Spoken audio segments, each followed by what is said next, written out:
شیخ الحدیث مفتی الیاس زکریا حفظہ اللہ کے دینی اور اصلاحی بیانات سے باخبر رہنے کے لیے مفتی الیاس زکریا آفیشیل یوٹیوب چینل کو سبسکرائب کریں اور بیل آئیکن پہ کلک کریں۔ بخاری شریف کے آخری سبق پڑھانے کے لیے دعوت خطاب دینے کی سعادت حاصل کر رہا ہوں اس شخصیت کو جنہوں نے اپنی زندگی حدیث نبوی کی خدمت کے لیے وقف کر رکھی ہے، جن کے فیض نے ہمیں جلا بخشا ہے، جن کے سامنے بیٹھنا ہی درس بخاری کا تسلسل معلوم ہوتا ہے، وہ شخصیت جن کے صبح کا آغاز بھی درس بخاری سے ہوتا ہے، دن کا اختتام بھی درس بخاری پر ہوتا ہے۔ صرف یہی نہیں، جہاں تدریسی میدان میں ان کے خدمات ہیں، وہی تالیفی میدان میں بھی ایک نمایاں کردار ادا کر رہے ہیں۔ سینکڑوں کتابیں لکھ کر امت کو نفع پہنچا رہے ہیں، تو وہی دوسری طرف اپنے خطبات کے ذریعے سے بھی امت کے اصلاح کے فکر میں لگے ہوئے ہیں۔ میں اسی مسند علم کے وارث شیخ الحدیث والتفسیر رئیس دارالافتاء نائب محتمم جامعہ عربیہ مریم مسجد استاد محترم استاذ العلماء حضرت اقدس حضرت مولانا مفتی محمد الیاس زکریا حفظہ اللہ کو دعوت دوں گا کہ وہ تشریف لائے اور بخاری شریف کا آخری حدیث پڑھاتے ہوئے قیمتی نصائح فرماتے ہوئے ہمیں مستفید فرمائے۔ حضرت کی آمد سے قبل میں ان کی ترجمانی انہی کی زبانی کرنا چاہوں گا کہ میں انقلاب پسندوں کی اس قبیل سے ہوں، میں انقلاب پسندوں کے اس قبیل سے ہوں جو حق پہ ڈٹ جائے، میں اس لشکر قلیل سے ہوں۔ میں یوں ہی نہیں دستوں گریباں زمانے سے، میں یوں ہی نہیں دستوں گریباں زمانے سے، میں جس جگہ پہ کھڑا ہوں کسی دلیل سے ہوں۔ اتر کر قصر عالی سے ہمارے روبرو آؤ، اتر کر قصر عالی سے ہمارے روبرو آؤ، بلندی سے ہمارے قد کا اندازہ نہیں ہوگا۔ تشریف لا چکے ہیں استاد محترم شیخ الحدیث والتفسیر حضرت مولانا مفتی محمد الیاس زکریا حفظہ اللہ۔ السلام علیکم ورحمۃ اللہ وبرکاتہ۔ بخاری شریف کی آخری حدیث کی عبارت پڑھنے سے پہلے میں آپ سب حضرات کو اس عظیم الشان سالانہ جلسہ اور اس مبارک موقع پر جس میں بخاری شریف کی آخری حدیث اور اس کا درس بھی انشاءاللہ ہم سنیں گے، اور وہ عزیز چھوٹے چھوٹے ہونہار طلباء جو اللہ کا کلام اپنے سینوں میں محفوظ کر چکے، وہ بھی اپنا آج آخری سبق انشاءاللہ پڑھیں گے۔ اور اسی طریقے سے بڑی عمر والے حضرات جنہوں نے اپنی 24 گھنٹے کی زندگی میں صرف 1 گھنٹہ نکال کر الحمدللہ دینی علوم سیکھے، سال بھر سیکھتے رہے مغرب سے عشاء، تو ان کا بھی آج انشاءاللہ یہ آخری سبق ہے، آخری دن ہے، خوشی کا موقع ہے۔ تو ساتھ ساتھ میں 2 منٹ کا مختصر سا تعارف ہمارے ادارے کا کرا کر پھر ہم اپنے موضوع کی طرف آتے ہیں کہ ہمارا ادارہ الحمدللہ وہ ادارہ ہے جس سے صرف ایک خاص طبقے کے لوگ منطبق نہیں ہیں کہ صرف علماء ہی طلباء ہی فائدہ اٹھا رہے ہیں۔ الحمدللہ ہمارے یہاں میٹرک تک اسکول کی بھی تعلیم دی جاتی ہے، پھر جو مکمل درس نظامی کرنا چاہتے ہیں الحمدللہ وہ بھی اعلیٰ تعلیم و تربیت کا انتظام ہے، اور تہجد سے رات کو 10:30 بجے تک یہ طلباء کبھی اعمال میں ہوتے ہیں، کبھی سبق میں ہوتے ہیں، کبھی تکرار میں ہوتے ہیں، اور ایک تربیت کا الحمدللہ ان کا ماحول ہے۔ اور اس کے ساتھ ساتھ ہمارے یہاں درس نظامی کے بعد 1 سالہ تخصص فی الفقہ جس میں علماء آ کر مفتی کورس کرتے ہیں، اور یہ ہماری سوسائٹی کا واحد دارالافتاء ہے جس میں دور دور سے بھی اور قریب سے بھی کسی کو بھی کوئی مسئلہ تحریری چاہیے ہو تو وہ یہاں سے فائدہ اٹھا سکتا ہے۔ اسی طریقے سے فجر کی نماز کے بعد بھی اور عصر کی نماز کے بعد بھی درس فقہ اور حدیث ہوتا ہے، اور عشاء کے بعد الحمدللہ بخاری شریف کی حدیثوں کا درس روزانہ 3 سے 4 منٹ عوام کے لیے ہوتا ہے۔ اور یہ تعلیم بالغان جس میں 1 سال میں بہت سی معلومات حاصل کر لیتے ہیں بڑی عمر والے۔ اسی طریقے سے چھٹیاں جب آتی ہیں سمر کورس ہوتے ہیں اس میں بھی طلباء فائدہ اٹھا لیتے ہیں۔ تو اسکول کالج یونیورسٹی کے لوگ ہوں، کاروباری حضرات حضرات ہوں یا حفظ کرنے والے یا دور دراز سے تشریف لا کر عالم بننے والے یا آخری درجہ کوئی بھی مسئلہ پیش آ جائے اس کو معلوم کر کے علم کی روشنی یہاں سے اس ادارے سے الحمدللہ ہماری 3 مسجدیں زکریا مسجد، جاوید مسجد اور مریم مسجد، تینوں میں ادارے الحمدللہ 1000 کے قریب طلباء اس وقت یہاں سے فیض یاب ہو رہے ہیں، اور جو فیض یاب ہو چکے وہ دنیا بھر میں الحمدللہ وہ ادارے کھول کر کسی نہ کسی درجے میں دین کی خدمت کر رہے ہیں۔ آپ حضرات کی تشریف آوری بڑی مبارک ہے۔ مجھے یاد ہے کہ جب ہماری بہن کا قرآن مجید ختم ہوا تو حضرت مولانا شہید اسلام مولانا یوسف لدھیانوی رحمہ اللہ تشریف لائے تھے، تو حضرت نے جب بچیاں آخری آیتیں پڑھ رہی تھیں تو حضرت گردن جھکا کر بیٹھے ہوئے تھے، اور جب بات شروع فرمائی تو حضرت نے فرمایا کہ یہاں تو یہ بچیاں پڑھ رہی تھیں اور میں تصور کی خلیوں میں گھوم رہا تھا، اور فرمایا کہ میں نے دیکھا یعنی اللہ کے نیک بندے تو بیداری میں بھی اللہ کے نبی کی زیارت کر لیتے تھے، تو میں نے خود سنا اپنے ان گناہگار کانوں سے۔ حضرت نے فرمایا میں نے دیکھا کہ اللہ کے نبی صلی اللہ علیہ وسلم تشریف لائے ہیں اور وہ ان بچیوں کا قرآن اور یہ آخری آیتیں سن کر خوش ہو رہے ہیں، تو یہ الحمدللہ ہم اللہ سے اچھی امید رکھتے ہیں کہ اللہ کی رحمت کے فرشتوں نے چاروں طرف سے اس مجمع کو گھیرا ہوا ہے۔ اللہ سے دعا ہے اللہ پاک قرآن اور حدیث اور علم دین کی روشنی میں ہم سب کو زندگی گزارنے کی توفیق نصیب فرمائے، اور اس موقع پر ہمارے والد محترم بانی جامعہ استاد العلماء حضرت مولانا زکریا صاحب نور اللہ مرقدہ کے لیے بھی ہم سب دعا گو ہیں، اللہ حضرت کی قبر کو انوار و رحمتوں سے بھر دے، اور اللہ رب العزت کروڑوں رحمتیں ان پر نازل فرمائے، جنہوں نے دنیا کی ساری رونقوں کو چھوڑ کر دین کی خدمت کو اور اپنے مدرسے کو اور ہم لوگوں کو اپنی زندگی کا مقصد بنایا، اور انہی کی برکتیں ہیں کہ آج الحمدللہ یہ ادارہ اپنے آب و تاب کے ساتھ روشن ہو رہا ہے۔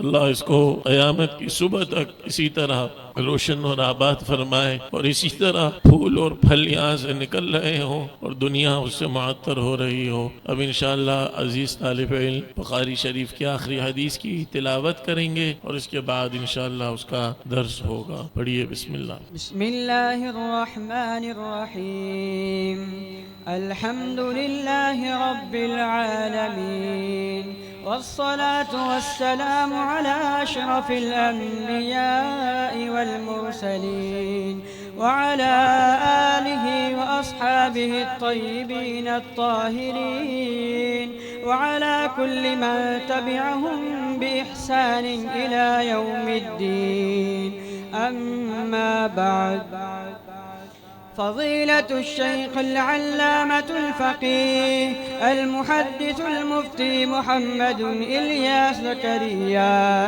ابن الشيخ الحديث مولانا زكريا نور الله مرقده من كل سوء، ونفعنا والأمة بعلومكم وفيوضكم وتأليفاتكم وخطابتكم ودروسكم، آمين. حدثكم فضيلة الشيخ العلامة الفقيه المحدث وأستاذ العلماء مولانا سليم الله خان رحمه الله تعالى، وهو عن شيخ الإسلام والمسلمين وشيخ العرب والعجم مولانا حسين أحمد المدني رحمه الله تعالى، عن شيخ الهند محمود الحسن الديوبندي رحمه الله تعالى، عن الشيوخ الكبار في الهند مولانا سيدنا وسيد العلماء محمد قاسم النانوتبي رحمه الله تعالى، والشيخ الفقيه النفس سيد الفقهاء مولانا رشيد أحمد الجنجوهي رحمه الله تعالى عن الشيخ عبد الغني المجدد الدهلوي ثم المدني رحمه الله تعالى عن الشهير في الآفاق الشيخ شاه محمد إسحاق الدهلوي ثم المكي رحمه الله تعالى وعن مرجع الأسانيد الشيخ شاه عبد العزيز الشاه ولي الله أحمد الدهلوي رحمه الله وهو عن إمام الأئمة مرجع الأسانيد في الهند إمام المنقول والمعقول مولانا شاه ولي الله المحدث الدهلوي رحمه الله تعالى قال أخبرنا الشيخ أبو طاهر محمد عبد السميع بن إبراهيم الكردي المدني رحمه الله تعالى قال أخبرنا الشيخ إبراهيم بن حسن الكردي المدني رحمه الله تعالى قال أخبرنا الشيخ أحمد بن محمد بن يونس القشاوي رحمه الله تعالى قال أخبرنا الشيخ أبو المواهب أحمد بن عبد القدوس الشنابي رحمه الله تعالى قال أخبرنا الشيخ شمس الدين محمد بن أحمد الرملي رحمه الله تعالى عن الشيخ أحمد علي بن حجر العسقلاني رحمه الله تعالى عن الشيخ إبراهيم بن أحمد التنوخي رحمه الله تعالى عن الشيخ أبي العباس أحمد بن أبي طالب الحجار رحمه الله تعالى عن الشيخ سراج الدين حسين بن مبارك الزبيدي رحمه الله تعالى عن الشيخ أبي الوقت عبد الأول بن عيسى بن شعيب الهروي رحمه الله تعالى عن الشيخ أبي الحسن عبد الرحمن بن مزفر بن محمد بن داود رحمه الله تعالى عن أبي محمد عبد الله بن أحمد السنقسي رحمه الله تعالى عن أبي عبد الله محمد بن يوسف الفربري رحمه الله تعالى عن الشيخ الإمام الهمام حافظ الحجة أمير المؤمنين في الحديث أبي عبد الله محمد بن إسماعيل بن إبراهيم بن المغيرة بن البردزبة الجعفي البخاري رحمهم الله تعالى اللهم ونفعنا بعلومهم آمين أنه قال باب قول الله تعالى ونضع الموازين القسط ليوم القيامة وأن أعمال بني آدم وقولهم يوزن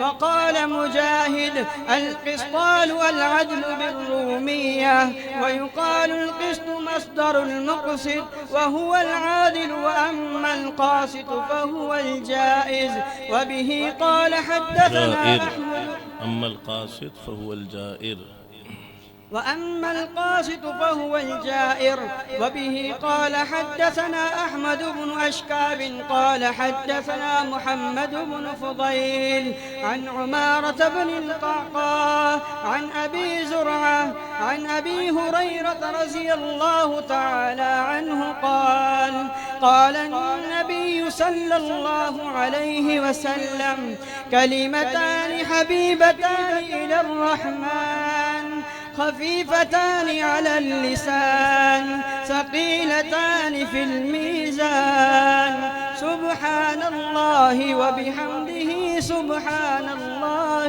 العظيم ما شاء الله. بسم الله الرحمن الرحيم. الحمد لله رب العالمين والصلاة والسلام على أشرف الأنبياء والمرسلين وعلى آله وصحبه أجمعين وعلى كل من تبعهم بإحسان إلى يوم الدين. أما بعد. عزیز طالب علم، ابھی اصح الکتب بعد کتاب اللہ بخاری شریف جو اللہ کے کلام قرآن مجید کے بعد سب سے صحیح ترین کتاب ہے، اس کی آخری حدیث اور آخری باب کی تلاوت کر رہے تھے، اور اس سے پہلے انہوں نے ایک سند پڑھی ہے، مجھ سے لے کر حضرت محمد الرسول اللہ صلی اللہ علیہ وسلم تک جو محدثین نے احادیث ایک دوسرے میں منتقل فرمائی، استاد نے شاگرد میں منتقل فرمائی، ہر ایک اپنے زمانے کا وہ عظیم انسان تھا کہ تاریخ آج بھی ان کے تذکروں سے تھک نہیں رہی۔ آج بھی سینکڑوں ہزاروں طلباء ان اکابرین کا نام لے رہے ہیں، اور وہ تو دنیا سے چلے گئے لیکن وہ زندہ ہیں۔ اور یہ علم ہے ہی ایسی چیز کہ انسان دنیا سے چلا جاتا ہے لیکن اخو العلم حی، وہ زندہ ہوتا ہے۔ اور جاہل جتنے ہوتے ہیں اگرچہ وہ دنیا میں زندہ ہیں لیکن علامہ شامی فرما رہے ہیں کہ وہ مردہ ہیں، ان سے انسانیت کو فائدہ نہیں ہو رہا۔ تو اللہ نے یہ ہمیں سعادت نصیب فرمائی ہے کہ اللہ کے نبی کی احادیث بعینہ، جیسے اللہ کے نبی صلی اللہ علیہ وسلم نے ارشاد فرمائی، وہ ہم تک پہنچی۔ اگر یہ سند نہ ہوتی، لولا الاسناد لقال من شاء ما شاء، عبداللہ ابن مبارک فرماتے ہیں اگر یہ سند نہ ہوتی تو جس کی جو چاہتا مرضی آتی وہ کہہ دیتا، اور اللہ کے نبی کی طرف اس بات کی نسبت کر دیتا۔ تو یہ سند ہی کی برکت ہے کہ اگر کلمتان اللہ کے نبی نے فرمایا ہے تو یہی کلمتان آج طالب علم نے فرمایا، حبیبتان فرمایا، دوسرا کوئی لفظ نہیں فرمایا، الرحمن فرمایا، اللہ کی کوئی اور صفت نہیں بیان فرمائے۔ جو الفاظ اللہ کے نبی صلی اللہ علیہ وسلم کی زبان مبارک سے نکلے بعینہ ہی وہی الفاظ آپ نے سنے، تو یہ کتنی بڑی سعادت کی بات ہے کہ آج ہم اللہ کے نبی کو تو نہیں دیکھ سک رہے لیکن آپ کی باتیں ہم تک اسی طرح پہنچی ہیں۔ تو یہ اللہ کا فضل ہے کہ آج ہم اس مجلس میں شامل ہیں، اور اللہ کے نبی کی احادیث سے ہمیں ایسی ہی محبت ہونی چاہیے۔ اس لیے کہ علامہ انور شاہ کشمیری رحمہ اللہ فرمایا کرتے تھے کہ احادیث کے بغیر قرآن مجید سمجھ نہیں آ سکتا۔ قرآن مجید کو اگر سمجھنا ہے تو احادیث کو سمجھنا پڑے گا۔ اور حضرت بنوری رحمہ اللہ، حضرت مولانا یوسف بنوری رحمہ اللہ جو رئیس تھے جامعۃ العلوم الاسلامیہ علامہ بنوری ٹاؤن کے، وہ فرمایا کرتے تھے کہ قرآن پر ایمان ہی نہیں لایا جا سکتا اگر احادیث کی روشنی اور اس کا علم نہ ہو۔ تو یہ امام بخاری رحمہ اللہ نے سب سے پہلا سبق ہمیں باب قول اللہ تعالی میں وَنَضَعُ الْمَوَازِينَ الْقِسْطَ لِيَوْمِ الْقِيَامَةِ، قرآن کی ایک آیت کے ذریعے باب باندھ کر یہ دے دیا کہ قرآن مجید کی شرح ہی یہ احادیث ہیں، استدلالاً و استبراکاً، یعنی دلیل بھی اس سے حاصل ہو رہی ہے ان کے دعوے کی جو میں عرض کروں گا، اور برکت بھی حاصل ہو رہی ہے۔ پہلے قرآن کا درجہ ہے، پھر حدیث اس کی شرح ہے، اور قرآن اور حدیث کا مفہوم جو علماء بیان کرتے ہیں وہ فقہ ہے۔ نہ فقہ قرآن سے الگ ہے، نہ حدیث قرآن سے الگ ہے، نہ ان تینوں میں آپس میں، یہ تینوں اصول اربعہ قرآن، حدیث اور فقہ، اس کی روشنی میں ہر زمانے کے علماء جو استنباط کرتے ہیں، جو اجتہاد کرتے ہیں، جو نئے مسائل سمجھتے ہیں، تو یہ قیاس صحیح کہلاتا ہے۔ امام بخاری رحمہ اللہ نے گزشتہ ابواب میں اس کو بھی ثابت فرمایا کہ یہ بھی اللہ کے نبی صلی اللہ علیہ وسلم کی سنت ہے، اجتہاد کرنا۔ جن احادیث میں، جن مسئلوں میں اللہ کے نبی کو وحی نہیں ہوتی، اللہ کے نبی اس میں اجتہاد بھی کرتے تھے۔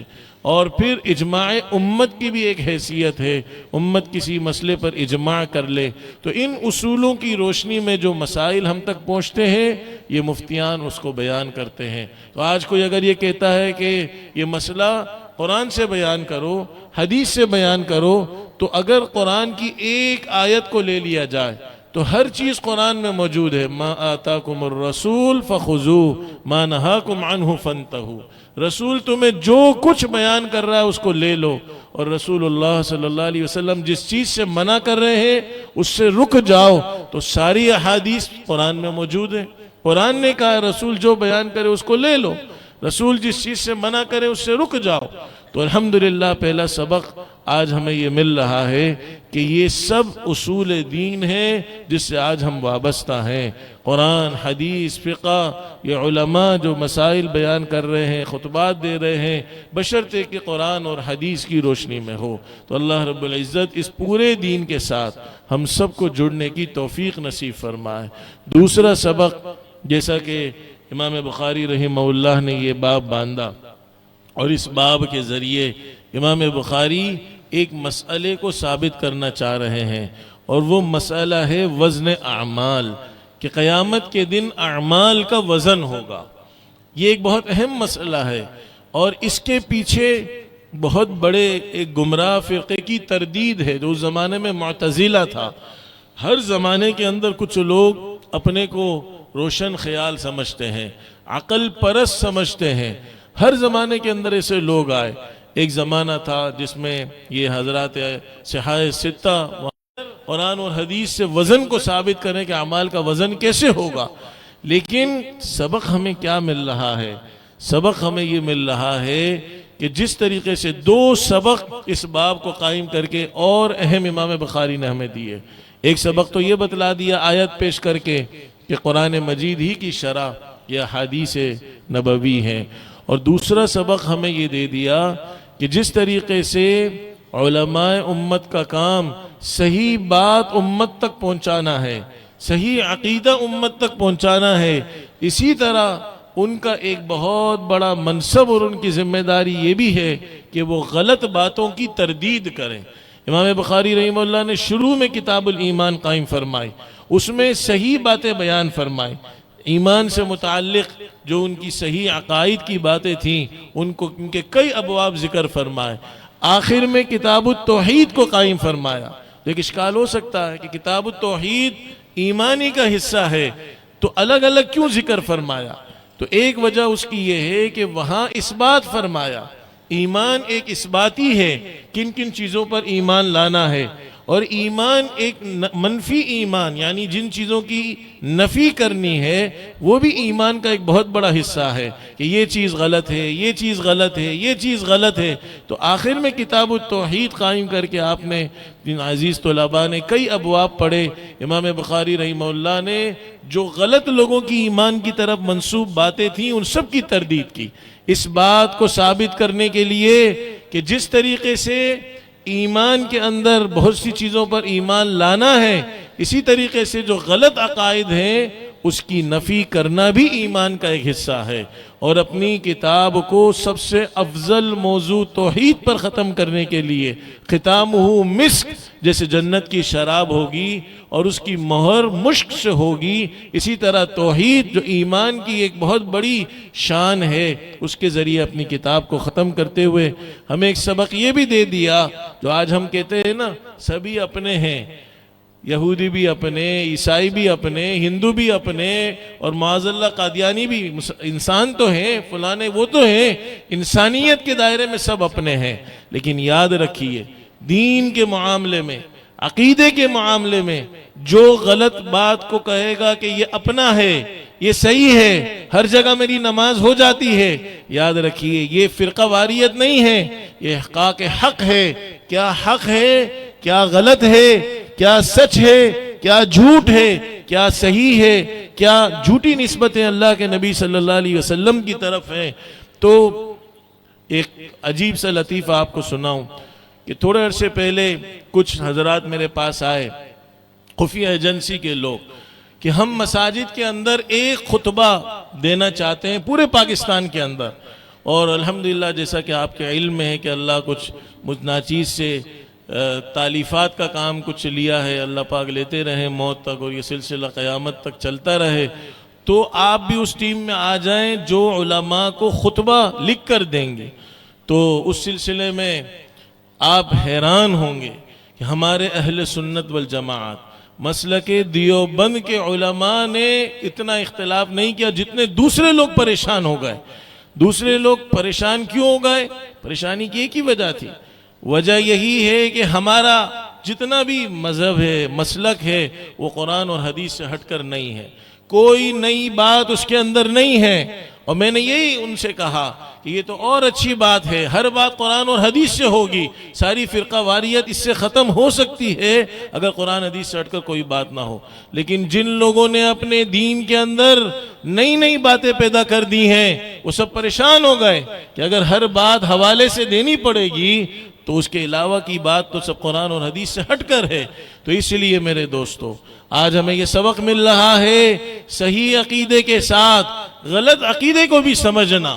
یہ ہر زمانے کے علماء نے کام کیا اور ہر زمانے کے اہل سنت والجماعت نے اس کو سمجھا، ان علماء کی باتوں کو مانا، اپنی نمازوں، اپنے مسائل اور اپنے دین کی حفاظت کی، ورنہ یہ فرقے آتے رہیں گے۔ دوسرا سبق امام بخاری نے اس حوالے سے ہمیں یہ دیا کہ جس طرح ہر زمانے میں یہ فرقے آتے رہے، دین کی تشریح، دین کے مختلف پیغامات کو اپنے الفاظ میں بیان کرتے رہے، یہ آتے رہیں گے۔ لیکن آج معتزلہ کو کون جانتا ہے؟ آج خوارج کہاں چلے گئے؟ بات یہ ہے، امام بخاری ایک اور سبق دے رہے ہیں کہ جو باطل ہوتا ہے نا، باطل تو اما الزبد فیذهب جفاء، یہ قرآن مجید کی ایک آیت ہے، وہ ایک جھاگ کی طرح ہوتا ہے۔ اما ما ينفع الناس فیمکث فی الارض، جو حق ہوتا ہے وہی سرزمین پر رہ جاتا ہے۔ جاء الحق وزهق الباطل ان الباطل کان زہوقا، باطل اس وقت سے مٹ چکا جب سے اللہ کے نبی بیت اللہ میں داخل ہوئے، آپ نے 360 بتوں کو ایک لکڑی کے اشارے سے گرایا، جاء الحق وزهق الباطل پڑھتے چلے گئے، اور بیت اللہ توحید کے علاوہ بت پرستی سے پاک ہو گیا۔ تو یہ صرف اس زمانے کے لیے پاک نہیں ہوا، یہ قیامت تک کے لیے پاک ہو گیا۔ قیامت تک باطل آئے گا، مٹتا چلا جائے گا، آئے گا ضرور لیکن مٹتا چلا جائے گا۔ آج کون جانتا ہے جہمیہ کو، کرامیہ کو، مرجئہ کو، خوارج کو، روافض کو، معتزلہ کو، جو دین کی طرف اس زمانے کے یہ سب دین کے داعی تھے، حکومتیں ان کے ساتھ ہوا کرتی تھیں، لیکن یہ سلسلہ انڈیا تک چلا۔ ہندوستان کے اندر حضرت مجدد الفسانی کو مجدد الفسانی کیوں کہا جاتا ہے؟ اس زمانے کے اندر ایک فرقہ نکلا، تو اس کا یہ کہنا تھا کہ 1000 سال کے بعد نیا دین آتا ہے۔ تو حضرت مجدد الفسانی کو بہت لوگ یوں مجدد الفسانی سمجھتے ہیں کہ 1000 سال کے لیے مجدد نہیں، انہوں نے 1000 سال کے بعد دوبارہ دین کی تجدید، اسی انداز میں دین کو تازہ کر دیا جو اللہ کے نبی صلی اللہ علیہ وسلم کا دین تھا، اس لیے ان کو مجدد الفسانی کہا جاتا ہے۔ لیکن آج ان کا نام زندہ ہے۔ اس زمانے میں جو فرقہ نکلا، مفتی شفیع صاحب نور اللہ مرقدہ نے ان کی تردید میں مشرق کے نام پر کتاب بھی لکھی، اور وہ کتاب بھی موجود ہے، وہ فرقہ بھی غائب ہو گیا، لیکن حضرت کا نام آج تک زندہ ہے۔ تو یہ فرقے آج میڈیا پر آتے ہیں، کوئی ڈاکٹر ہے، کوئی انجینئر ہے، کوئی پروفیسر ہے، رمضانوں میں بہت نکل آتے ہیں اور وہ دین کے داعی اپنے کو سمجھتے ہیں۔ دین کا پیغام سال بھر ڈانس ہو رہا ہے، سال بھر اللہ کی نافرمانی جس اسٹیج سے ہو رہی ہے، آج رمضان کے سحری اور افطاری اور قیمتی وقتوں میں وہ ہمیں قرآن سمجھا رہے ہیں، وہ امت کو حدیث سمجھا رہے ہیں، وہ امت کے سامنے دعائیں کر رہے ہیں۔ ارے میرے دوستو، امام بخاری آج ہمیں یہ سبق دے رہے ہیں کہ یہ فرقے باطل آئیں گے اور آتے رہے ہیں ہمیشہ سے، اور یہ ختم ہو جائیں گے۔ حق ہے، رہے گا۔ اللہ کے نبی صلی اللہ علیہ وسلم کی حدیث ہے کہ میری امت کی ایک جماعت ظاہرین علی الحق، قیامت تک وہ غالب رہے گی۔ قیامت تک غالب کس اعتبار سے رہے گی؟ دلیل کے اعتبار سے غالب رہے گی، مضبوط دلیل کے ساتھ۔ قیامت کی صبح تک اللہ اللہ کا نام لینے والے موجود رہیں گے، اور وہ اسی طرح سینہ بسینہ یہ محدثین سے ہم میں اور ہم نے ان طلباء میں یہ امانت منتقل کی، اور قیامت تک انشاءاللہ یہ سلسلہ چلتا رہے گا۔ تو یہ بہت اہم سبق دوسرا امام بخاری رحمہ اللہ نے معتزلہ کی تردید میں ہمیں یہ دیا کہ یہ فرقے آئے ہیں، آتے رہیں گے اور چلے جائیں گے، لیکن حق رہے گا، اور حق ہی کامیابی کی فلاح ہے، کامیابی کی کنجی ہے۔ تو اللہ ہم سب کو بھائی موت تک موت تک حق پر جمنے کی توفیق نصیب فرمائے۔ یہ نقطہ ساتھ ساتھ عرض کر دوں، علامہ مازری رحمہ اللہ کا ہے، کیونکہ یہ آپ نے اس حدیث میں یہ لفظ سنا، حبیبتانی للرحمن، رحمان کے محبوب۔ آج ہم سب رحمان کے محبوب انشاءاللہ بن جائیں، اور ہم میں سے ہر ایک چاہتا ہے۔ یہ اللہ سے ہمارا ہر بندے کا جانبین سے تعلق ہے۔ ہر بندہ یہ کہتا ہے کہ اے اللہ میں آپ سے محبت کرتا ہوں، اور اللہ بھی چاہتے ہیں میں ہر بندے سے محبت کروں۔ سبحان اللہ، اللہ بھی چاہتے ہیں میں ہر بندے سے محبت کروں۔ وہ رحمت کی حدیث آپ نے سنی ہے کہ اللہ نے رحمت کا ایک حصہ دنیا میں اتارا ہے، 99 رحمت کے خزانے اللہ نے اپنے پاس رکھے ہیں۔ اس ایک رحمت کے نتیجے میں سارے لوگ حتیٰ کہ جانور تک اپنے بچوں سے محبت کرتے ہیں، لیکن قیامت کے دن 100 کی 100 رحمت کے ذریعے اللہ تعالیٰ فیصلہ فرمائیں گے، اور کیا اللہ کی اس دن شان کریمی ہوگی۔ اللہ ہم سب کو اس دن بھی اپنی جوار رحمت میں جگہ نصیب فرمائے۔ تو اللہ ہم سے محبت کرتے ہیں، چاہتے ہیں ہم سے محبت کریں، اور ہمیں دعائیں سکھلائیں، اللہم انی اسألک حبک، اے اللہ میں آپ سے محبت کرتا ہوں۔ اللہ کے نبی ہمیں یہ دعا سکھلا رہے ہیں۔ تو محبت یہ جانبین سے، اور آج یہ حدیث آپ سن رہے ہیں، حبیبتانی للرحمن، ان دو جملوں کا پڑھنے والا رحمان کا محبوب بن جاتا ہے۔ تو اس کا کیا مطلب ہے؟ یہ مطلب اللہ کرے اگر ہمیں نصیب ہو جائے میرے دوستو، تو ہماری دنیا آخرت دونوں بن گئی۔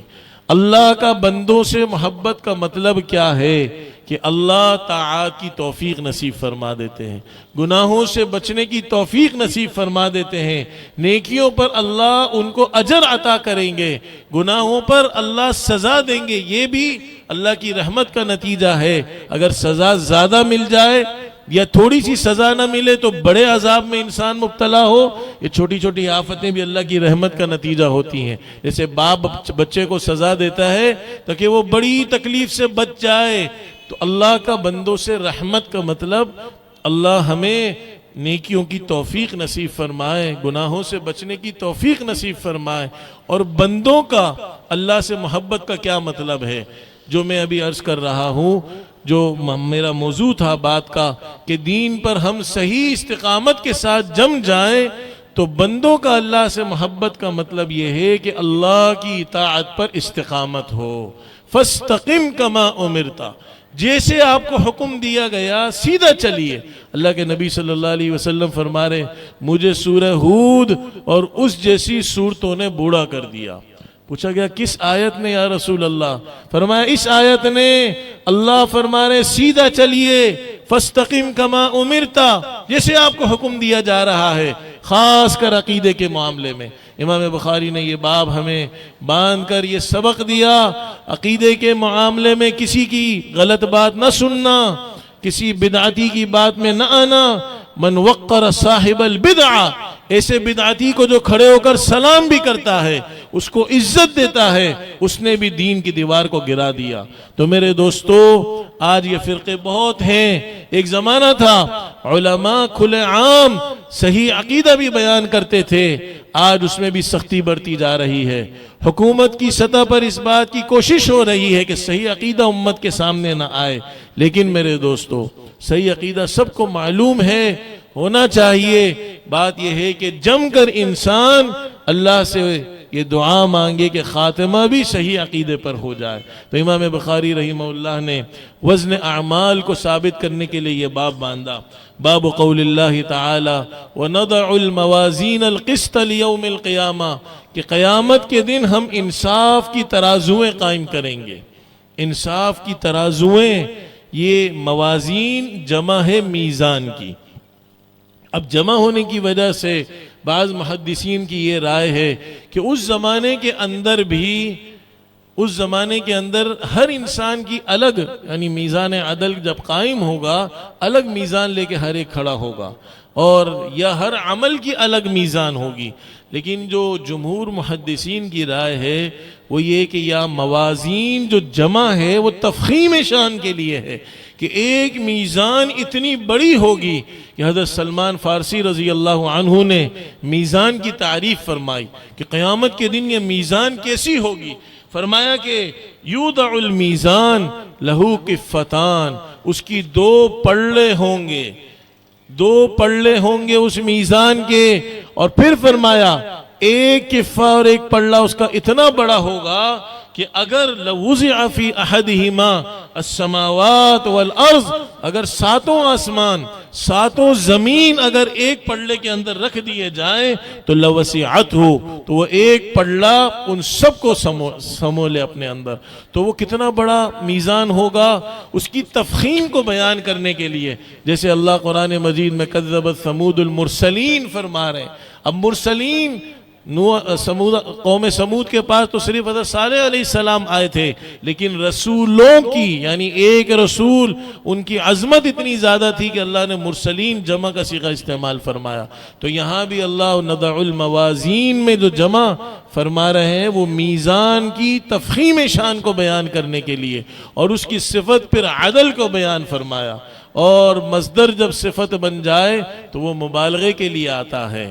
زید عدل، زید سراپا انصاف ہے، تو وہ میزان سراپا انصاف ہوگی.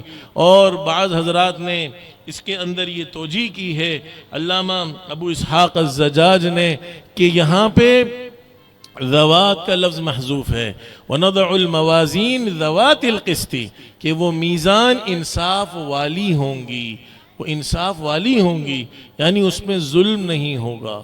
اور یہ اللہ نے قرآن مجید کی کتنی آیتوں میں بیان فرمایا، کتنی آیتوں میں اللہ فرما رہے ما ربک بظلام للعبید، تمہارا رب اپنے بندوں پر ذرہ برابر ظلم کرنے والا نہیں ہے، ذرہ برابر ظلم کرنے والا نہیں ہے. اسی لیے فرمایا اللہ سے اللہ کا عدل مت مانگنا. اگر اللہ نے عدل فرما لیا تو ہم سب تباہ ہو جائیں گے. اللہ سے اللہ کا فضل مانگو. اللہ کے نبی صلی اللہ علیہ وسلم حساب یسیر کی شرح میں بیان فرما رہے ہیں کہ یہ حساب یسیر صرف عرض ہے کہ اللہ بندے کے سامنے اعمال رکھ دیں، دیکھو یہ تمہارا عمل، باقی من نوقشا، جس سے پوچھ گچھ شروع ہو گئی تو وہ عذبا، عذاب میں مبتلا ہو گیا. ایک روایت میں فرمایا ہلاک ہو گیا. تو اس میزان عدل کو قائم بھی کیا جائے گا جو انصاف کی ہوں گی. اور اس میں امام بخاری رحمہ اللہ فرما رہے ہیں ان اعمال بنی آدم وقولہم یوزن، بنی آدم کے اعمال کا بھی وزن ہوگا اور ان کی باتوں کا بھی وزن ہوگا، ان کے اقوال کا بھی وزن ہوگا. اب یہاں وہ بات آ جاتی ہے معتزلہ کی، جس کی تردید کے لیے امام بخاری رحمہ اللہ نے یہ باب باندھا ہے کہ یہ وزن کیسے ہوگا. تو یہاں ایک بات تو ذہن میں رکھیں، اہل عقل ہر زمانے میں ہوتے ہیں. اللہ کے حکم کے بعد اللہ کا ایک حکم آ جائے تو کیسے اور کیوں جس کے دل میں آ گئی، اس کا مطلب اللہ کی عظمت اس کے دل میں نہیں ہے. یہ کیسے ہے، یہ کیوں ہے، یہ کیسے ہے، یہ کیوں ہے، ایسا کیوں ہے. مفتی محمود صاحب نور اللہ مرقدہ ایک دفعہ ایک خطاب کر رہے تھے تو ایک خاتون نے سوال کر لیا کہ حضرت یہ بات فرمائے کہ عورت کیوں ایک شادی کر سکتی ہے اور مرد 4 شادیاں کر سکتا ہے. تو حضرت نے فرمایا بی بی آپ تو 20 شادیاں بھی، اس طرح کوئی الفاظ استعمال کیے، 15 یا 20، آپ 15 یا 20 کر لیں، کیا فرق پڑتا ہے. اس لیے کہ جس کو اللہ کا حکم نہیں ماننا تو وہ جتنی شادیاں کر لے، جو نہ مانے اس کے آگے تو ہم کچھ نہیں بول سکتے. تو اللہ کا حکم ہے کہ مرد ایک سے زائد شادیاں کر سکتا ہے اور عورت ایک ہی کر سکتی ہے. اب اس کے آگے سوال، اس کے آگے کوئی ایسی بات، تو دین کی بہت سی باتیں میرے دوستو ایسی ہیں کہ ہر زمانے کے اہل عقل اس کو عقل کے اندر تولتے ہیں. یاد رکھیے ہماری عقلیں ناقص ہیں، ہماری عقلیں اللہ کے آگے، اللہ کے دین کے آگے، شریعت کے آگے، اللہ کے نبی کے آگے، جس طرح ایک والد کے آگے چھوٹے بچے کی کیا عقل ہوتی ہے. چھوٹے بچے کی عقل ناقص ہے، اسے نہیں سمجھ آتا کہ میرا والد مجھے کیوں کسی بات پر سختی کر رہا ہے، مجھے کیوں اس بات سے منع کر رہا ہے. اس کو اندازہ نہیں ہے، لیکن اس کی عقل کمزور ہے، اس کی عقل ناقص ہے. تو یاد رکھیے جتنے فرق باطلہ تھے سب کی عقلیں ناقص تھیں، جتنے اہل عقل آج موجود ہیں سب کی عقلیں ناقص ہیں. قیامت تک جو آتے رہیں گے 72 فرقے، اللہ کے نبی صلی اللہ علیہ وسلم فرما رہے ہیں سب کمزور عقل والے بے وقوف لوگ جو ہوں گے وہ دین کو بیان کرتے پھریں گے. لیکن ما انا علیہ واصحابی، میں اور میرے صحابہ جس پر ہیں اہل سنت والجماعت، بس یہی حق مذہب ہے، یہی سچ مذہب ہے، اسی پر چلنے والے کامیاب ہیں، اور اسی پر چلنے والوں سے میری ملاقات حوض کوثر پر ہوگی۔ وہاں میرا ممبر لگے گا حوض کے اوپر، اللہ کے نبی فرما رہے ممبری علی حوضی، میرا ممبر میرے حوض پر لگے گا۔ وہاں جو ممبر سے چلنے والی قرآن اور حدیث کی باتوں کو ماننے والے لوگ ہوں گے، وہی وہاں پر آ کر میرے حوض سے پانی پی پائیں گے، اور جو ادھر ادھر لوگوں کی باتیں سن کر گمراہ ہوتے چلے جائیں گے تو وہ میرے ممبر پر نہیں آ سکیں گے، اور ان سے کہا جائے گا سحقن سحقن سحقن سحقن، لے جاؤ اس کو میرے آگے سے۔ میرے بعد دین میں انہوں نے نئی نئی چیزیں پیدا کی، اللہ کے نبی فرمائیں گے لے جاؤ، نہیں پلاتا میں ان کو اپنے حوض سے پانی، تو اللہ ہم سب کی حفاظت فرمائے۔ تو امام بخاری رحمہ اللہ نے کیسے میزان ہوگی اس کا جواب دے دیا کہ بھائی اس میں کوئی تعویل کرنے کی ضرورت نہیں ہے۔ اس زمانے کے اندر کچھ تشریحات محدثین نے بیان فرمائی۔ عبداللہ ابن عباس رضی اللہ عنہما مفسر قرآن نے اس کی توجیہ یہ بیان فرمائی کہ اللہ اس زمانے میں اعمال کو جسم عطا کر دیں گے، اور یہ سب حدیث سے ثابت ہے۔ جیسے قبر کے اندر قرآن ایک خوبصورت انسان کی شکل میں آئے گا، اور دوسری بہت سے اعمال آئیں گے اور کہیں گے میں تمہارا عمل ہوں، تو اللہ اس دن بھی اعمال کو شکل عطا کریں، جسم عطا کریں، اور اس جسم کا وزن ہو، اللہ کے لیے کوئی مشکل نہیں ہے۔ لیکن علامہ قرطبی رحمہ اللہ نے عبداللہ ابن عمر رضی اللہ عنہ کی حدیث، اور جس میں انہوں نے اللہ کے نبی صلی اللہ علیہ وسلم کی حدیث بیان فرمائی، جس سے یہ پتہ چلتا ہے کہ صحائف اعمال کا وزن ہوگا، حدیث بطاقہ، جس میں قیامت کے دن رجسٹر کے رجسٹر تولنے کا ذکر آتا ہے کہ رجسٹر کے رجسٹر تولے جائیں گے، اور ایک پلڑے کے اندر سارے اعمال کا رجسٹر، اور ایک پلڑے کے اندر صرف ایک چھوٹی سی پرچی لا الہ الا اللہ جس پر لکھا ہوگا، فطاشت السجلات، سارے رجسٹر ہوا میں اڑ جائیں گے اور وہ کلمہ وزن اس کا ہو جائے گا۔ تو فرمایا کہ صحائف اعمال کا وزن ہوگا۔ یہ رائے عبداللہ ابن عمر کی ہے، علامہ قرطبی نے اس کو راجح قرار دیا۔ اور تیسری رائے یہ ہے کہ انسان ہی کا وزن ہوگا، اور یہ بھی حدیث میں آتا ہے کہ ایک بار بھاری انسان لیاتی الرجل السمین، موٹا ہٹا کٹا قیامت کے دن آئے گا، میزان عدل میں جب اس کو ڈالا جائے گا تو مچھر کے پر کے برابر بھی اس کا وزن نہیں ہوگا۔ تو اس سے پتہ چلتا ہے کہ انسان کی اپنی ایک قیمت ہے، اعمال سے انسان کا وزن ہوتا ہے، اللہ کے یہاں اس کی ایک قیمت ہوتی ہے۔ حضرت ظاہر رضی اللہ عنہ ایک صحابی گاؤں سے تشریف لاتے تھے، اللہ کے نبی کے لیے گاؤں سے ہدیے لے کر آتے تھے، اللہ کے نبی انہیں شہر کے ہدیے دیتے تھے۔ آپ نے ان سے فرمایا ظاہر تم میرا گاؤں ہو، میں تمہارا شہر ہوں۔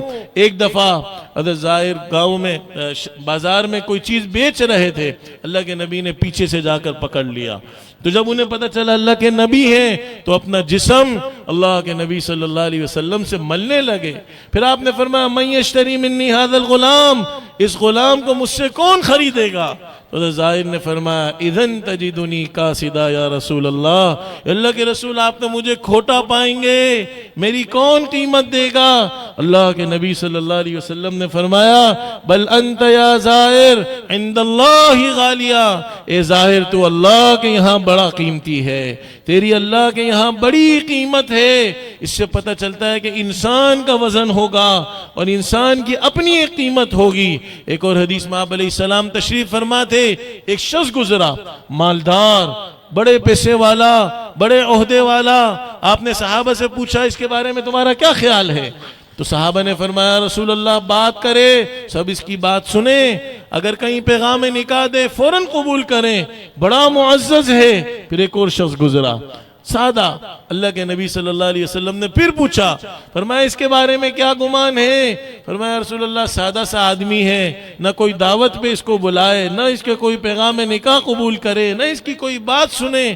اللہ کے نبی صلی اللہ علیہ وسلم نے فرمایا اگر یہ دوسرا شخص اس کے مقابلے میں پہلے جیسے شخص سے پوری زمین کو بھی بھر دیا جائے تو اللہ کے یہاں دوسرا سادہ جس کی کوئی بات سنے نہیں، کوئی اس کو دعوت میں نہ بلائے، اللہ کے یہاں اس کا وزن، اس کی قیمت زیادہ ہے۔ اس سے پتہ چلتا ہے کہ انسان کی اپنی قیمت، انسان کا اپنا وزن ہوتا ہے، انسان کے اعمال سے، اس کے اخلاق سے، اس کی دینداری سے، اس کے تعلق مع اللہ سے، اس کا اتنا وزن ہوتا ہے کہ پوری دنیا کی سپر پاور طاقت ہو، ایٹم بم ہو، سبحان اللہ سبحان اللہ۔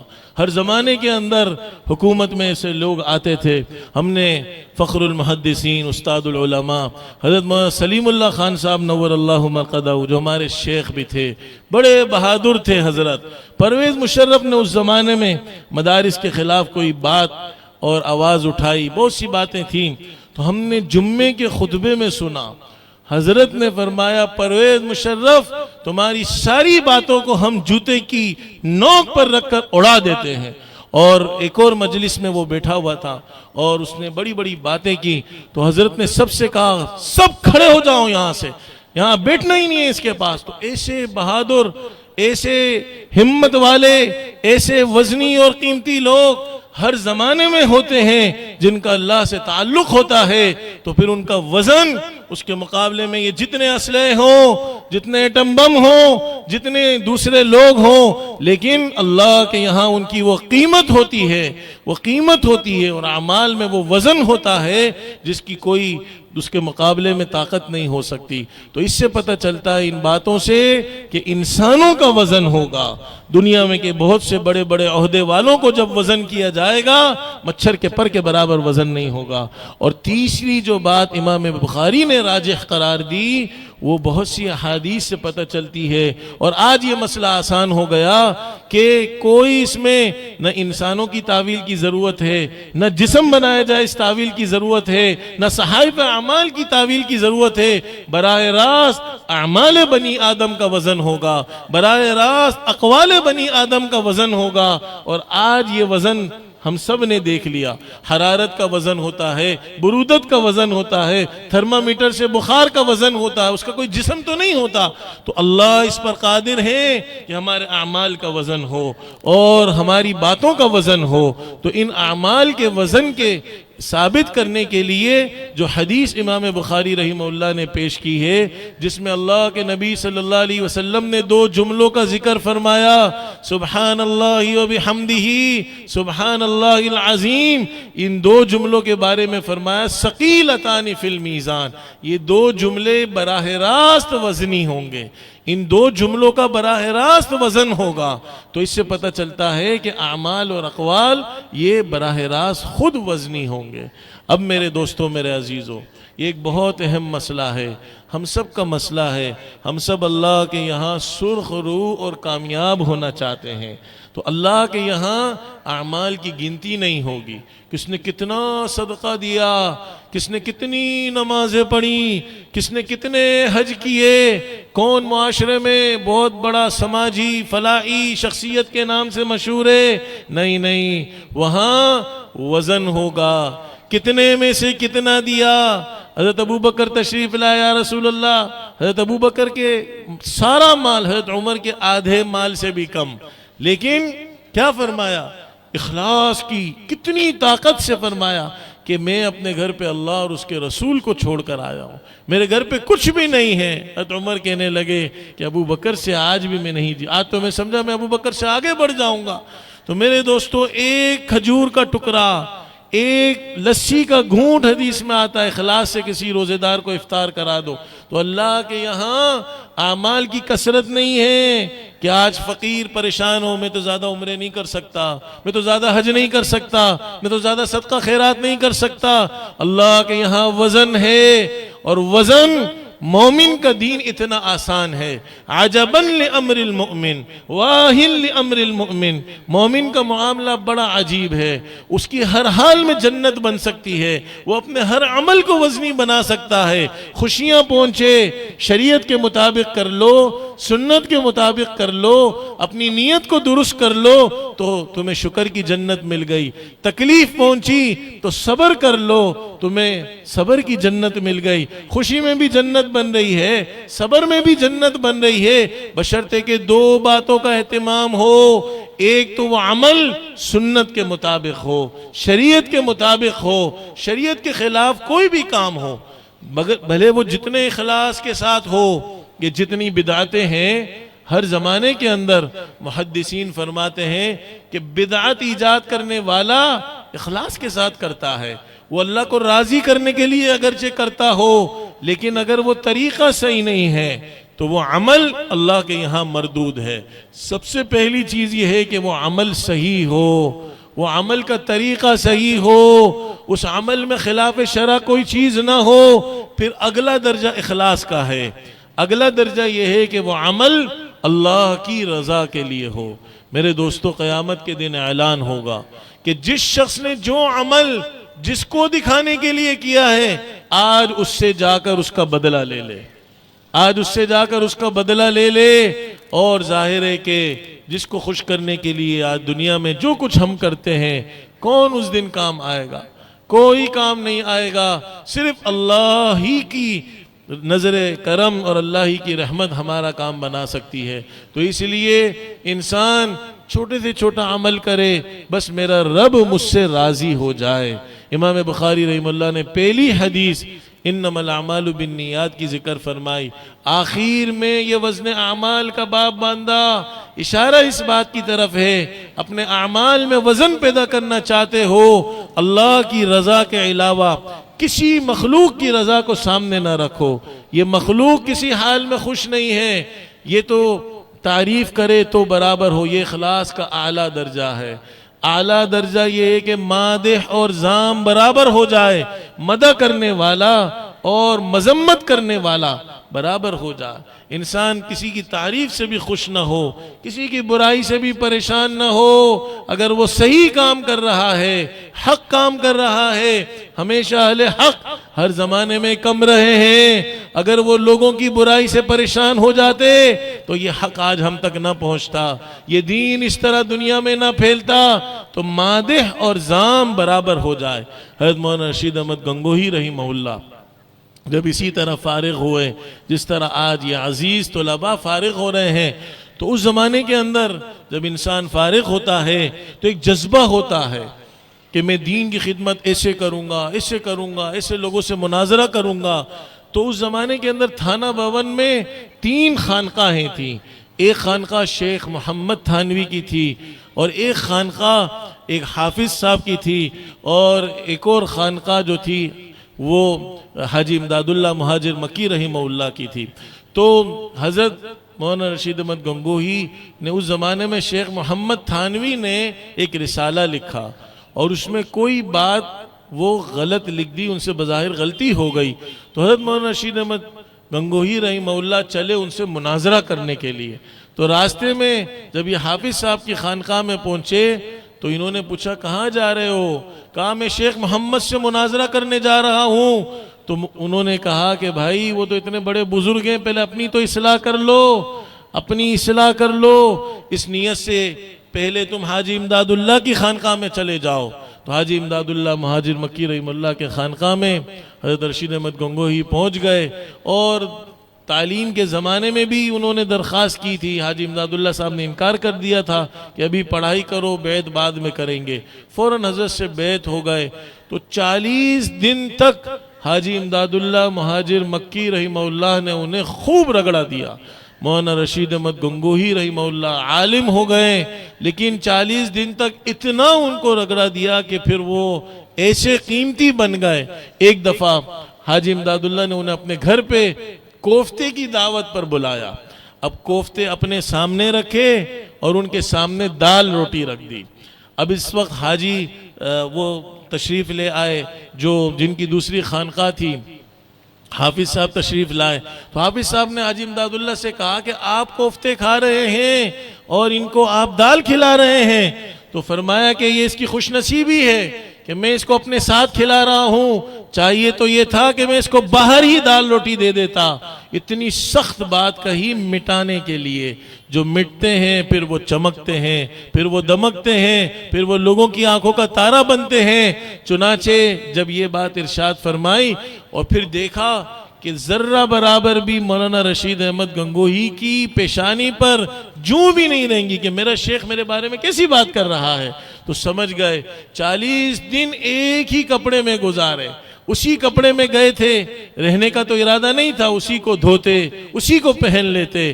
40 دن رشید احمد گنگوہی رحمہ اللہ نے جب حضرت حاجی امداد اللہ مہاجر مکی رحمہ اللہ کی خانقاہ میں اپنے آپ کو قیمتی ہیرا بنا دیا، فرمایا اب میں نے، حاجی امداد اللہ صاحب نے فرمایا اپنی دولت تم میں منتقل کر دی، اب جاؤ دین کی خدمت کا کام کرو، لیکن اپنے احوال کی مجھے اطلاع کرتے رہنا، خطوط کے ذریعے اطلاع کرتے رہنا۔ اب ایک عرصہ گزر گیا، انہوں نے کوئی اطلاع نہیں کی، تو حضرت حاجی امداد اللہ مہاجر مکی رحمہ اللہ نے خود سے خط لکھا اور ان سے فرمایا کہ اپنے کچھ احوال کی اطلاع تو کرو۔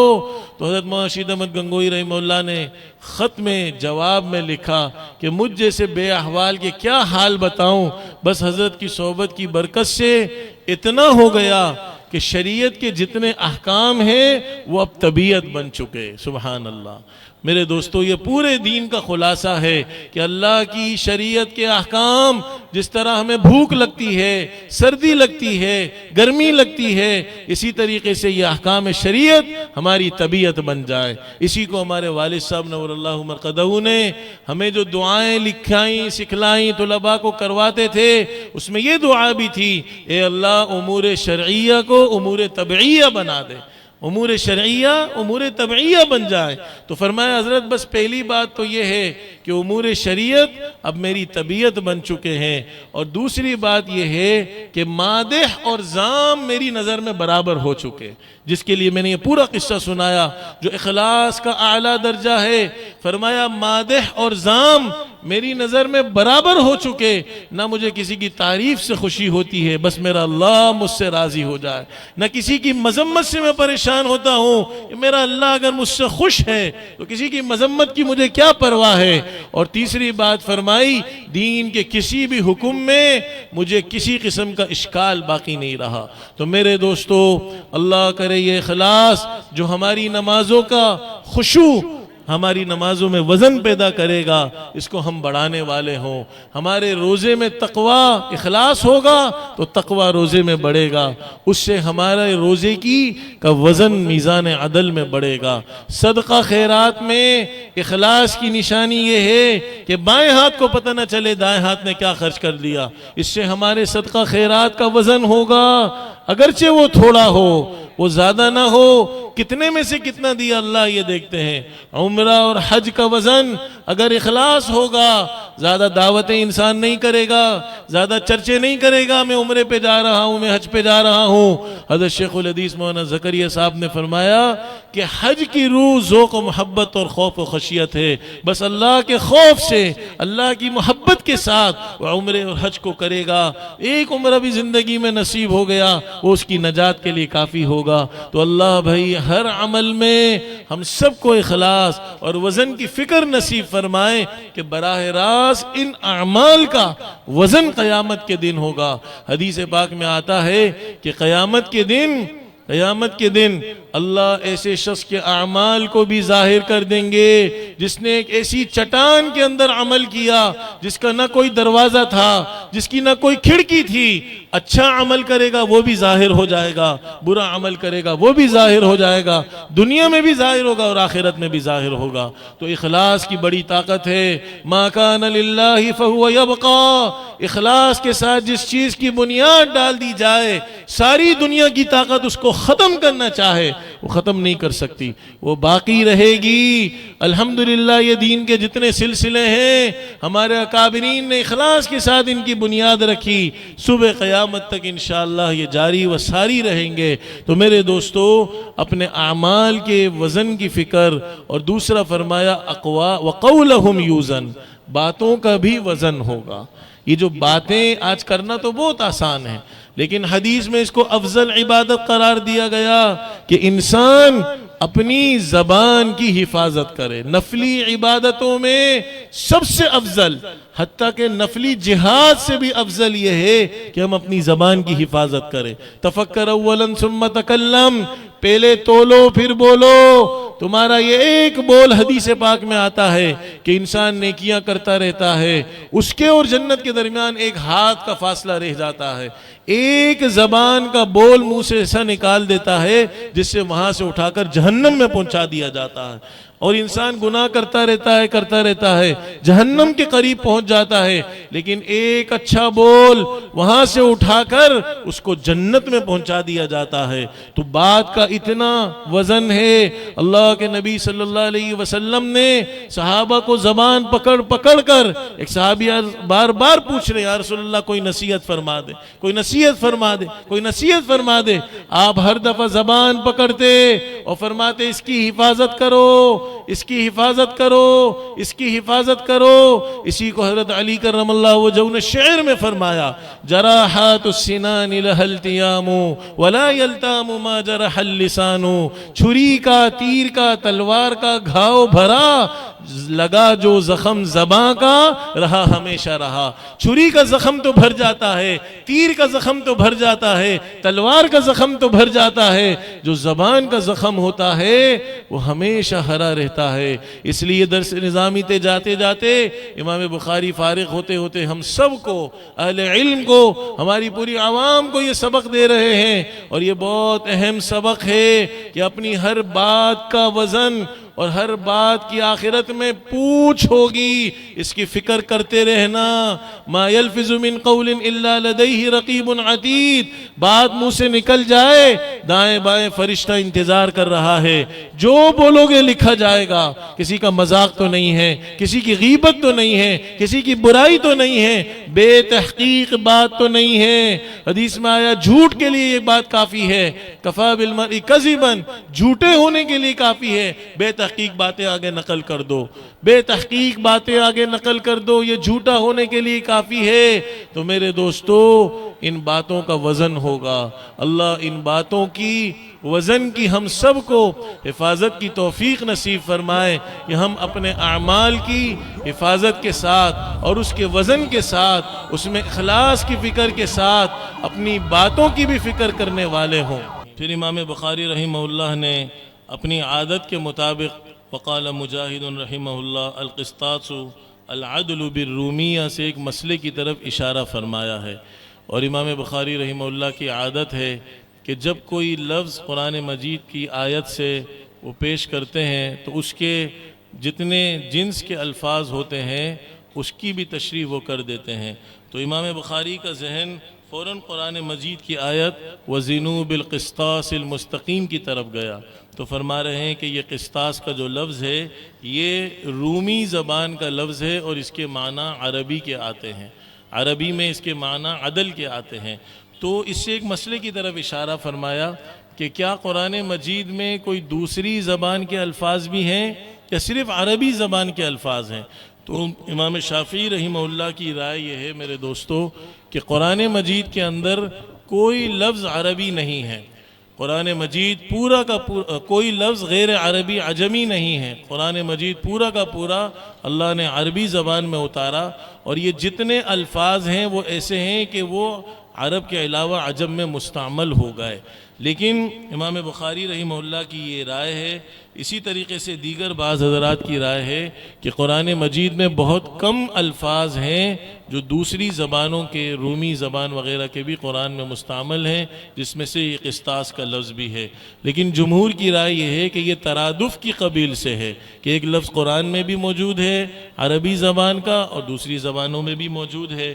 اسی طریقے سے امام بخاری رحمہ اللہ نے اس کے بعد ایک لفظ استعمال فرمایا وَيُقَالُ الْقِسْطُ مَصْدَرُ الْمُقْسِطِ وَهُوَ الْعَادِلِ وَأَمَّا الْقَاسِطِ فَهُوَ الْجَائِرِ۔ یہ ایک علمی تحقیق ہے، مصدر المقسط فرمایا تو مصدر المصدر ہے، اصل میں مقسط کا مصدر اقساط ہے اور اقساط کا مصدر قسط بمعنی عدل کے ہیں۔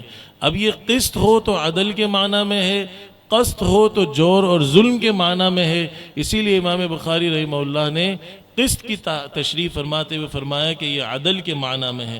اما القاسط فهو الجائر۔ اس کے بعد امام بخاری رحمہ اللہ نے اپنے آخری استاد کی آخری حدیث جو ہماری اس پورے ایک گلشن کا اور ایک مسند درس جو سال کے شروع سے انما الاعمال بالنیات کی حدیث سے شروع ہوا اور آج یہ اختتام پذیر ہے، الحمدللہ میں اللہ کا بہت زیادہ تہ دل سے شکر ادا کرتا ہوں کہ مستقل سفر کے باوجود مکمل بخاری شریف اللہ نے اپنے فضل سے مکمل فرمائی، اور ان طلباء کا بھی میں مشکور و ممنون ہوں کہ انہوں نے کلاس کے علاوہ بھی الحمدللہ اوقات دیے، اور کئی دن سے الحمدللہ رات کو تہجد میں بھی ہم نے سبق پڑھائے، اور آج جا کر فجر کی اذان سے پہلے الحمدللہ یہ ہماری کتاب مکمل ہوئی، اور یہ آخری حدیث آپ کے سامنے اب پیش کی جا رہی ہے۔ تو یہ آخری استاد امام بخاری رحمہ اللہ کے ہیں۔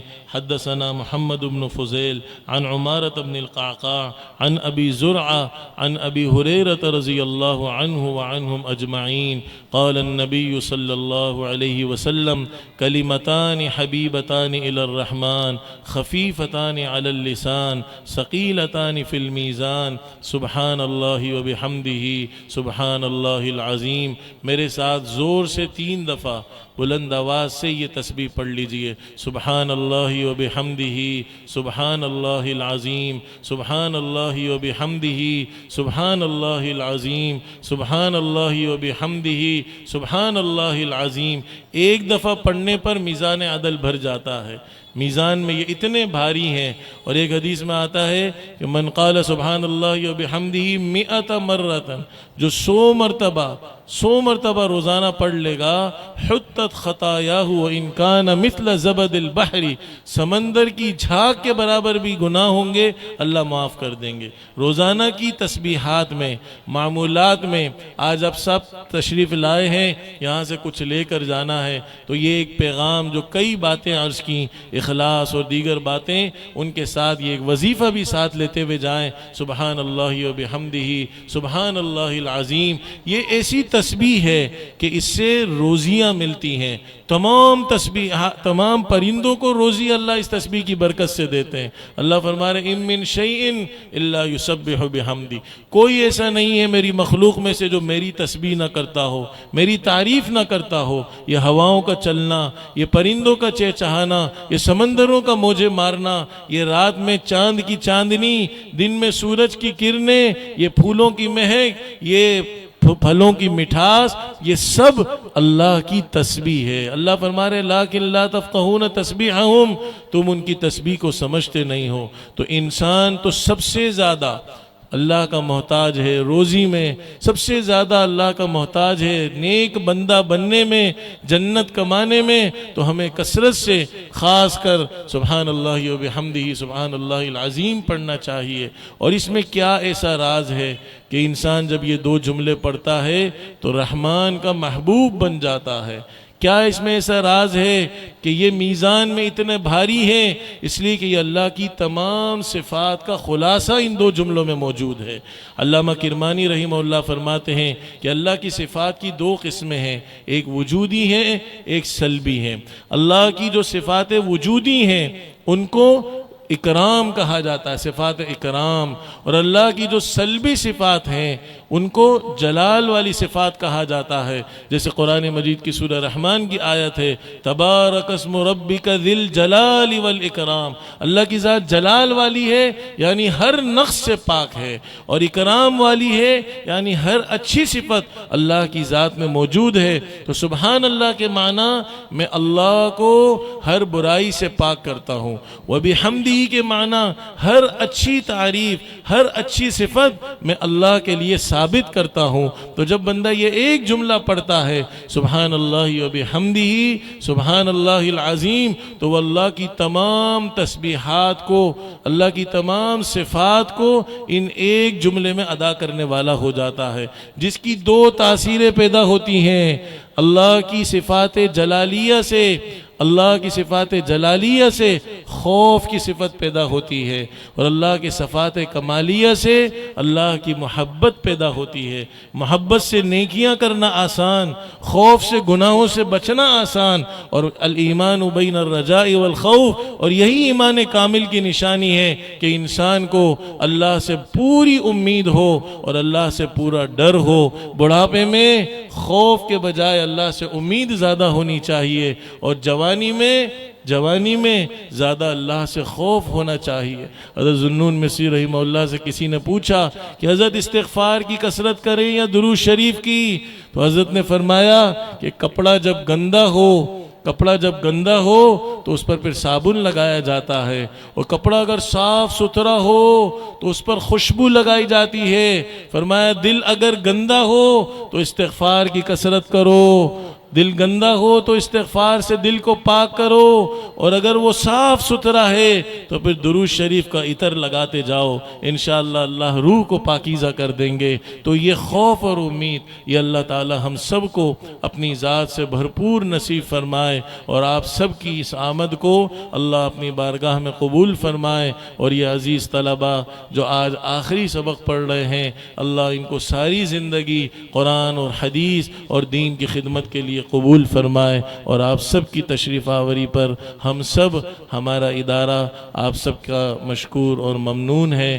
ہمیں، ہمارے ادارے کو، اور بالخصوص ہمارے والد محترم حضرت مولانا زکریا صاحب نور اللہ مرقدہ کو، اور ہمارے شیخ حضرت مولانا سلیم اللہ خان صاحب نور اللہ مرقدہ کو بالخصوص، اور دیگر اساتذہ مشائخ بزرگان دین جو دنیا سے رخصت ہو گئے، یا جو موجود ہیں، سبھی پر اللہ اپنی رحمت نازل فرمائے۔ اور یہ آخری نصیحت اور آخری درخواست کرتے کرتے اجازت چاہوں گا کہ روزانہ اپنی نفلی عبادتوں کا 10% حصہ انسان اپنے مرحومین کے لیے کرے، اور اس میں پھر اپنے اساتذہ مشائخ بزرگان دین کے لیے جب انسان ان کے لیے ایصال ثواب کرے گا تو انشاءاللہ اللہ اس کو اور اس کی نسلوں کو علم کی بہاریں نصیب فرمائیں گے، علم کا نور نصیب فرمائیں گے۔ تو یہ عزیز طلبہ، ہم نے اپنے والد صاحب کو دیکھا، حضرت شیخ مولانا سلیم اللہ خان صاحب نور اللہ مرقدہ کو دیکھا کہ مغرب کی نماز کے بعد وہ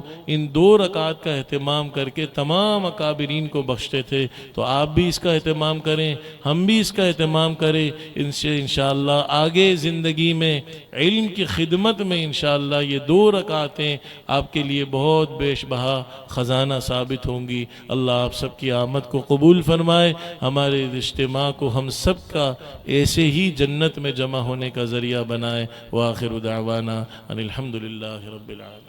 مزید اسلامک ویڈیوز دیکھنے کے لیے Mufti Ilyas Zakariya official YouTube channel کو سبسکرائب کریں اور بیل آئیکن کو کلک کرنا نہ بھولیں۔